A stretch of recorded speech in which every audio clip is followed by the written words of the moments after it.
He hasn't slept properly in 6 weeks. It's just past 3 in the morning. The fan turns. Same as an hour ago. 2 hours ago.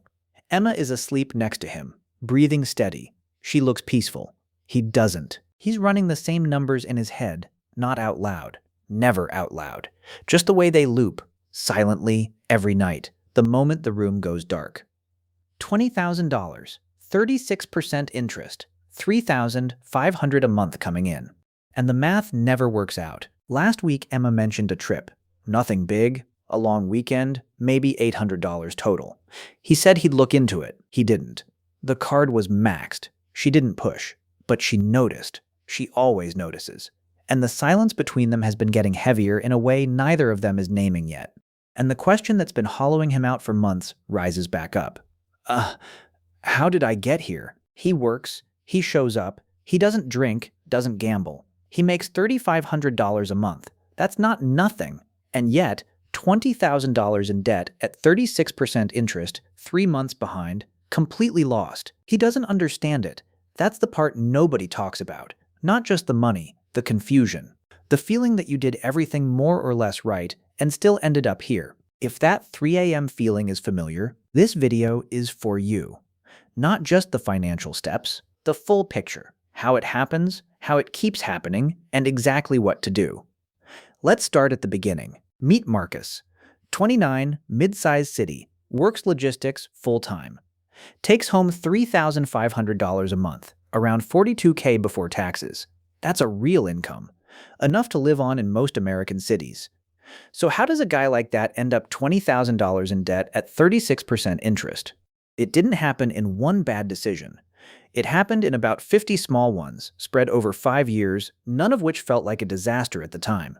Age 24. Car breaks down, $1,800 repair bill, no savings, card goes in, I'll pay it off next month. He doesn't. Then the apartment. He wants it to feel like his, a couch he can't really afford, a TV he doesn't need. Buy now, pay later, 0 interest for 12 months. He doesn't pay it off in 12 months. And this is where things get worse. His hours get cut. He uses credit for groceries, gas, rent shortfall. He's not being reckless. He's trying to stay afloat. Then he sees a debt consolidation ad. Personal loan. 1 payment, he takes it. That part's actually smart. The problem? The loan frees up the cards. And within 8 months, burned out, running on empty, he puts a weekend trip on credit. Just needs a break. Just this once. $20,000. And the interest rate on that personal loan? 36%. He didn't read the fine print. Most people don't. Sound familiar? Because Marcus isn't a cautionary tale from a textbook. He's the guy at the next desk. He's your roommate. He might be you, sitting here right now. And here's the terrifying part. He has absolutely no idea how bad the math actually is. Let's talk about what 36% interest actually means, because most people genuinely don't know. Marcus has $20,000 in debt, at 36% annual interest. That means every year, before a single dollar touches the balance, he's charged $7,200. Break it down, that's $600 a month. Just in interest. But here's the number that should stop you cold. At 36%, Marcus pays $20 per day in interest. Every day he wakes up, every day he goes to work, $20 disappears before he's done anything wrong. His minimum payment is around $650 a month, which means less than $50 in the early months actually reduces his balance. That sounds manageable until you see what it looks like over time. If Marcus only ever pays the minimum, it will take over 30 years to pay off this debt. And he will pay back more than $60,000 on a $20,000 loan, 3 times what he borrowed. Gone. Not on a house, not on a car, on interest. That's not a loan, that's a 30-year trap. And here's what compound interest at this rate does beyond the numbers. You stop checking your accounts, because every time you do, it looks worse, so you avoid it. And because you're not watching, the spending creeps, the debt grows faster. You stop sleeping well, not dramatically.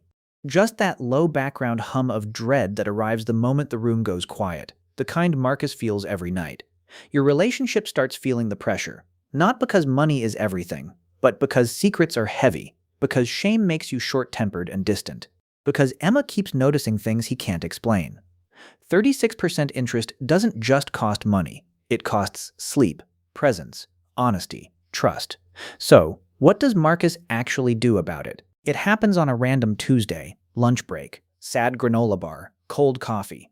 He's scrolling and sees an ad, all-inclusive resort, somewhere warm, $1,400 per person. His first instinct, without thinking, I could put it on the card. And then something stops him. A thought he hasn't let himself finish before.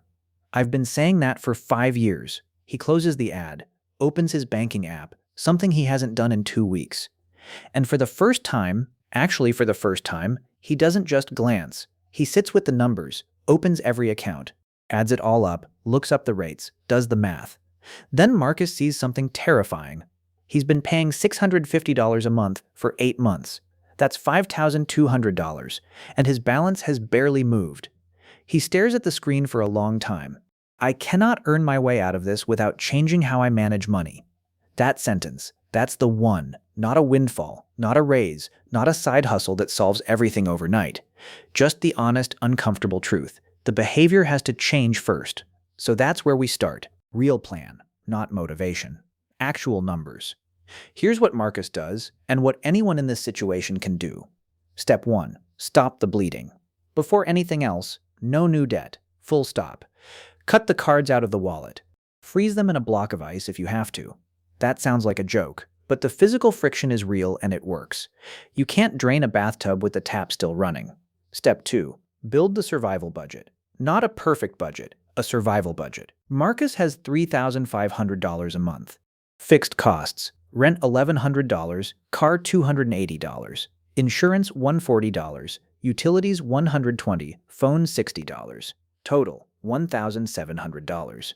Debt minimums $700, running total $2,400. That leaves $1,100 for groceries, gas, and life. It's tight. It's supposed to be tight. Every unallocated dollar has one job now: attack the debt. Step 3. Cut with intention. Marcus is paying for Netflix, Hulu, a gym he hasn't visited in 4 months, a subscription box, and Spotify.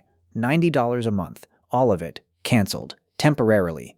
No eating out except one planned budgeted meal a week. Everything else cooked at home. Together, $250 to $350 freed up monthly, straight to debt. This isn't a lifestyle change, it's a sprint. There's a difference. Step 4. Call the lenders. Most people skip this step. That's a mistake. Call your credit card company. Ask for a lower interest rate, right now. If you've made consistent payments for even a year, there's a real chance they say yes. Dropping from 36% to 24% saves Marcus over $2,000 in a single year. Also look at 0% balance transfer cards, 12 to 18-month introductory APR. This doesn't erase the debt, but it pauses the daily $20 bleed while you aggressively pay down principal. And if you want professional help, NFCC-affiliated nonprofit credit counseling agencies can negotiate on your behalf, legally, at little or no cost. Step 5. Avalanche or snowball. Pick one. The avalanche. Pay minimums everywhere, throw everything extra at the highest rate debt. Mathematically optimal. Least total interest. The snowball. Pay minimums everywhere, attack the smallest balance first. You get wins faster. The psychology is better. For Marcus, emotionally exhausted, running on shame, the snowball often wins in practice. Paying off that first card in month 3 is fuel. It proves the system works. Pick one. Commit. Don't switch halfway through. Step 6. Add income. Temporarily. The single best accelerant is more money in. Marcus picks up delivery driving 2 Saturdays a month. Extra $400 to $500. All of it goes to debt. He also sells the guitar he hasn't touched in 2 years, an old console, some clothes. $600 in one weekend, applied directly to the balance. At 36%, every extra dollar on principal isn't just reducing the balance, it's reducing the daily interest charge going forward. The math compounds in your favor. Step 7. The $1,000 emergency fund. Before the aggressive attack begins, Marcus puts $1,000 in a separate savings account, untouched. It feels counterintuitive at 36% interest. But without it, the next car repair, the next medical copay sends him right back to the card. The emergency fund doesn't earn interest. It breaks the cycle. That's worth more. Step 8. Automate everything. Minimum payments. Automatic. Scheduled for the morning after payday. Extra debt payments. Also automated. Same day. The money is gone before he can spend it on something else. Willpower is finite. Systems aren't. Build it once. Let it run. I'm not going to tell you this is easy. It isn't. I'm not going to tell you Marcus paid off $20,000 in 6 months on a $3,500 paycheck. Here's what actually happens. Month 1, suffocating. The budget is brutal. He almost breaks twice, once at a restaurant with friends, once scrolling Amazon at midnight. Month 3, his smallest card, $1,200, is paid off. Done. Closed. He goes to bed that night and falls asleep before 1 a.m. for the first time in months. Month 6, $4,000 of principal gone. His monthly interest charge is noticeably lower. He's not just surviving the budget now, he understands it. Month 12, $8,000 paid off. Credit score climbed. He qualifies for a 0% balance transfer, 15-month window. He moves $6,000 over and attacks it during the intro period. This is where the momentum becomes undeniable. Month 24, balance under $7,000. The anxiety is still there, but it has changed shape. Not dread anymore. Impatience. Big difference. Month 30, the last payment clears. 30 months, 2.5 years. Not a windfall. Not a hustle that went viral. 30 months of showing up and not quitting when it was hard. After that, he has $700 a month back. Not going to minimums, not to interest, to him, to his future. He builds a real emergency fund, starts investing, and for the first time in 5 years, starts actually thinking about what comes next. Remember that bedroom. 3 a.m. The fan turning. The weight on his chest. That same room looks different now. Same ceiling, same fan, same hour. But Marcus rolls over, closes his eyes, and this time, the numbers don't come. If you're where Marcus was, or somewhere close to it, now you have the plan. Build the survival budget, stop adding debt, call the lenders, pick your method, automate the system, and then just keep going, month after month, even when it's slow.